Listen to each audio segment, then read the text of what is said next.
कभी सोचा है हम जी जान से मेहनत करते हैं पर उसका फल हमेशा हमारे हाथ में क्यों नहीं आता?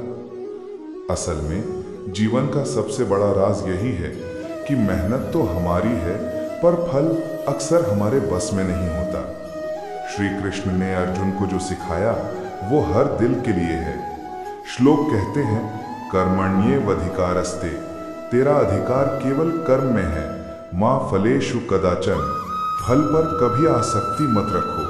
माँ कर्म फल हेतुर्भुः, कर्म का कारण केवल फल न समझो और कर्म ना करने में भी आसक्त मत रहो।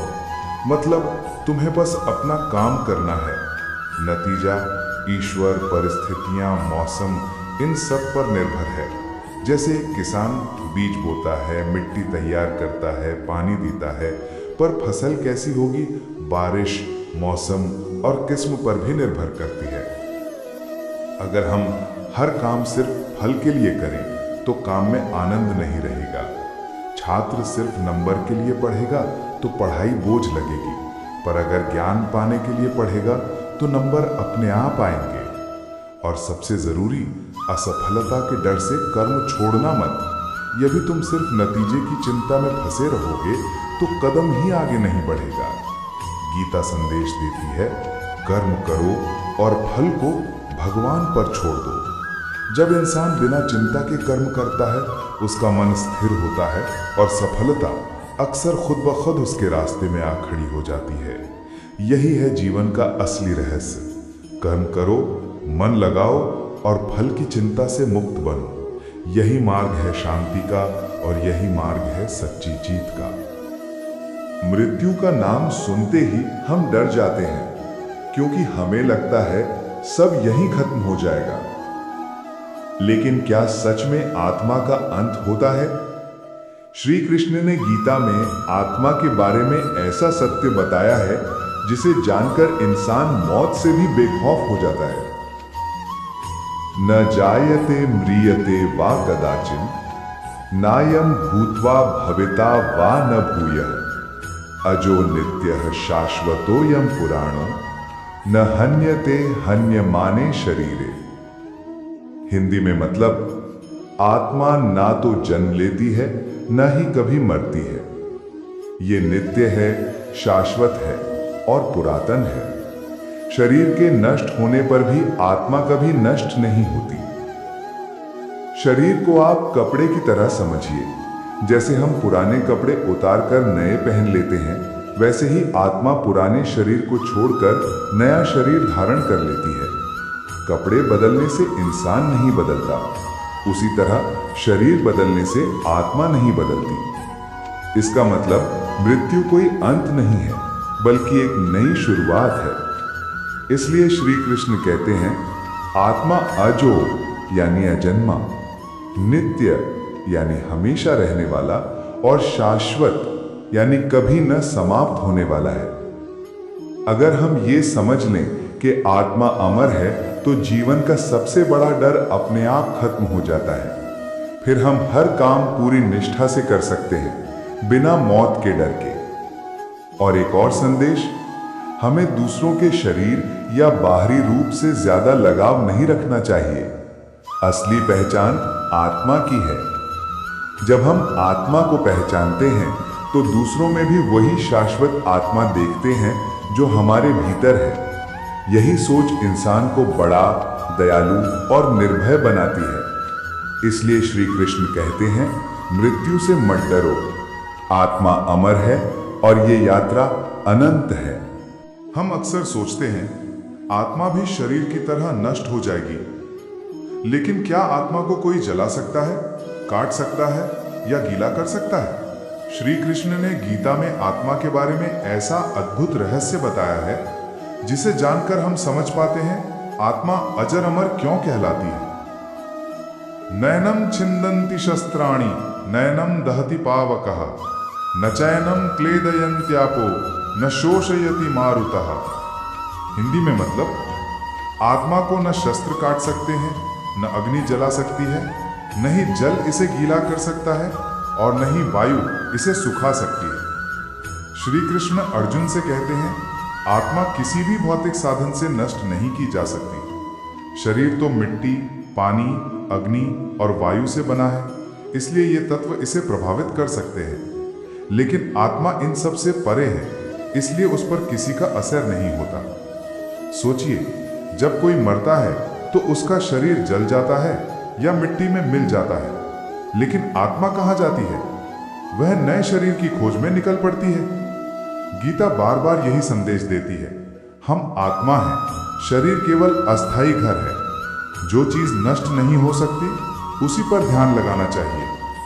हम सारा समय शरीर, धन, शोहरत और चीजों के पीछे भागते हैं जो कभी ना कभी छूट जाती हैं, लेकिन आत्मा हमेशा रहती है और यही हमारी सच्ची पहचान है। जब हम आत्मा को समझते हैं तो हमें डर, दुख और नाश का भय नहीं रहता।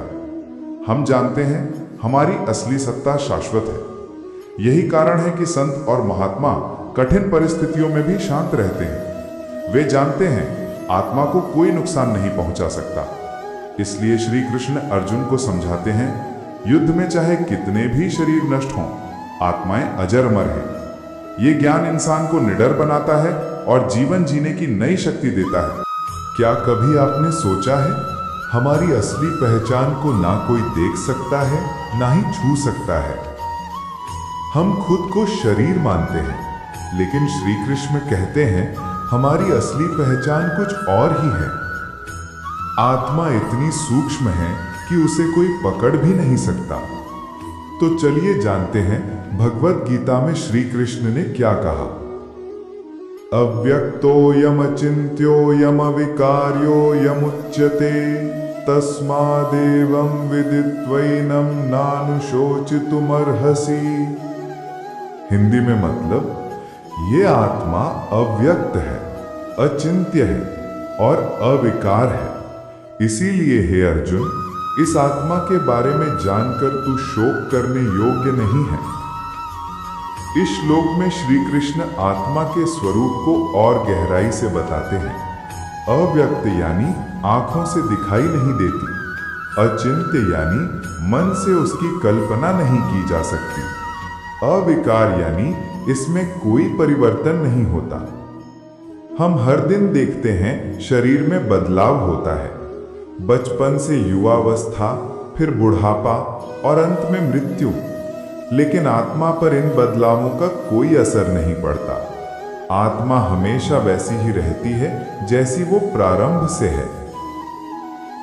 यही कारण है कि श्री कृष्ण अर्जुन से कहते हैं, आत्मा को जानकर दुख मत कर। किसी की मृत्यु पर शोक इसलिए होता है क्योंकि हम उसे केवल शरीर मानते हैं। लेकिन अगर हम ये समझ लें कि आत्मा अजर अमर है तो शोक की कोई गुंजाइश नहीं बचती। ये श्लोक हमें ये भी सिखाता है, हमें जीवन में उन चीजों के लिए परेशान नहीं होना चाहिए जो नश्वर है। जो चीज बदलने वाली है उसे रोकना असंभव है, लेकिन आत्मा जैसी चीज जो कभी नहीं बदलती, उसी में हमें शांति ढूंढनी चाहिए। जब इंसान आत्मा को समझ लेता है तो वो हर परिस्थिति में संतुलित रहता है। ना तो दुख उसे तोड़ पाता है और न ही सुख उसे बहका पाता है। यही संतुलन जीवन का असली योग है। इसीलिए श्री कृष्ण कहते हैं, आत्मा का ज्ञान प्राप्त करके शोक और मोह से ऊपर उठो। यही जीवन का सच्चा मार्ग है। जब मन बेचैन होता है, चिंता घेर लेती है या फिर हम डिप्रेशन जैसी स्थिति में होते हैं, तब लगता है कि पूरा संसार हमारे खिलाफ है। लेकिन श्री कृष्ण कहते हैं, सबसे बड़ा मित्र और सबसे बड़ा शत्रु हमारा खुद का मन है। बंधुरात्मात्मनस्तस्य येनात्मैवात मनाजितः अनात्मनस्तु शत्रुवेत वर्तेतात्मैव शत्रुवत्। हिंदी में मतलब, जिसने अपने मन को जीत लिया उसका मन ही उसका सबसे बड़ा मित्र बन जाता है, लेकिन जिसने अपने मन पर नियंत्रण नहीं पाया उसका वही मन उसका सबसे बड़ा शत्रु बन जाता है। ये श्लोक उन सभी के लिए मार्गदर्शन है जो चिंता, तनाव या उदासी से गुजर रहे हैं। श्री कृष्ण कहते हैं, इंसान का असली साथी उसका मन है। अगर मन काबू में है, हर मुश्किल आसान हो जाती है। लेकिन अगर मन बेकाबू हो जाए तो साधारण सी बात भी पहाड़ जैसी लगने लगती है। मान लीजिए कोई विद्यार्थी परीक्षा की तैयारी कर रहा है।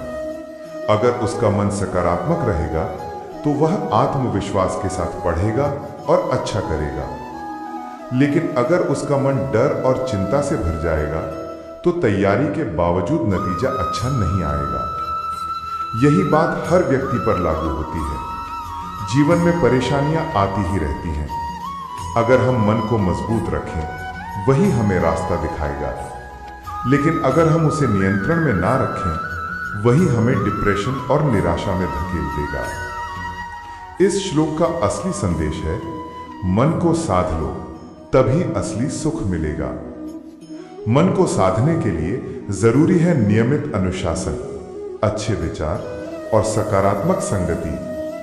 ध्यान, योग और अच्छे कर्म मन को स्थिर करने के सबसे आसान उपाय हैं।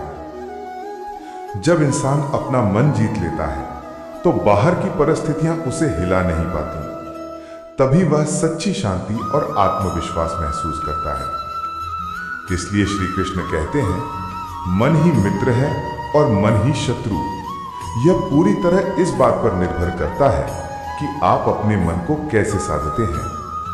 कभी किसी ने आपका मजाक उड़ाया है, कोई ताना मारा है, या आपने महसूस किया है कि लोग आपके बारे में ही बातें कर रहे हैं? ऐसे समय में दिल टूट जाता है और इंसान चिंता में डूब जाता है। लेकिन श्री कृष्ण कहते हैं, असली ताकतवर वही है जो तारीफ और अपमान दोनों में शांत रहता है। सम दुख सुख स्वस्थः समलोष्टाश्म कांचनः तुल्य प्रिया प्रियो धीरस्त तुल्य निंदात्म सम्मानयोः तुल्य निंदा स्तुतिर्मौनी संतुष्टो येन केनचित् अनिकेतः स्थिरमतिर्भक्तिमान में प्रियो नरः।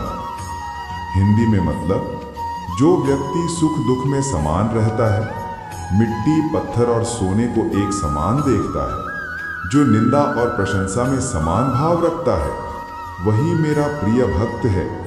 वो अपमान और सम्मान दोनों में अडिग रहता है और सच्चा संतुष्ट इंसान बनता है। ये श्लोक उन सभी के लिए है जो दूसरों की बातों से दुखी हो जाते हैं। श्री कृष्ण कहते हैं, अगर कोई आपका मजाक उड़ाता है या कोई आपकी निंदा करता है तो उससे परेशान मत हो, क्योंकि न तो तारीफ स्थायी है और न ही अपमान। ये दोनों ही परिस्थितियां बदलती रहती हैं। जरा सोचिए, कल जिस व्यक्ति की लोग बुराई कर रहे थे, आज वही उनकी तारीफ पा रहा है, और जिसकी कल सब सराहना कर रहे थे, आज वही आलोचना झेल रहा है। इसलिए अगर हम हर निंदा या तारीफ को दिल पर लेंगे तो हमारा मन कभी शांत नहीं रहेगा। श्री कृष्ण हमें सिखाते हैं, दूसरों की बातों से अपनी कीमत मत आंको। आपकी असली पहचान आपके कर्म और आपके स्वभाव में है, ना कि दूसरों की राय में। अगर कोई आपका मजाक उड़ाता है तो याद रखिए, वो उसके स्वभाव का परिचय है, आपका नहीं। इस श्लोक का असली संदेश है, हमें खुद को इतना मजबूत बनाना है कि निंदा हो या प्रशंसा, दोनों में मन स्थिर रहे। तभी हम चिंता और डिप्रेशन से बच पाएंगे। एक विद्यार्थी को भी यही सीख चाहिए। अगर कोई मजाक बना दे तो इसका मतलब ये नहीं कि आप कमजोर हैं, बल्कि ये अवसर है खुद को और मजबूत बनाने का। इसलिए श्री कृष्ण कहते हैं, अपमान और सम्मान दोनों को समान भाव से देखो, यही असली आत्मबल है। कभी आपने महसूस किया है कि डर और असफलता का डर हमें आगे बढ़ने से रोक देता है? विद्यार्थी हो या कोई कामकाजी व्यक्ति, जब हम परिणाम की चिंता में फंस जाते हैं तो हमारी क्षमता कम हो जाती है। लेकिन श्री कृष्ण कहते हैं, सही दृष्टिकोण और कर्म से डर और असफलता को भी पार किया जा सकता है। योग युक्तो कर्म कुर्वन्स संगम त्यक्त्वा धनंजय सिद्ध्य सिद्ध्यो समो भूत्वा समत्वम योग उच्यते। हिंदी में मतलब, हे धनंजय अर्जुन, जो व्यक्ति योग युक्त होकर कर्म करता है, सफलता और असफलता में समान भाव रखता है और परिणाम की चिंता नहीं करता, वो वास्तविक योगी कहलाता है। ये श्लोक उन सभी के लिए मार्गदर्शक है जो चिंता, डर और असफलता के डर में फंसे हुए हैं।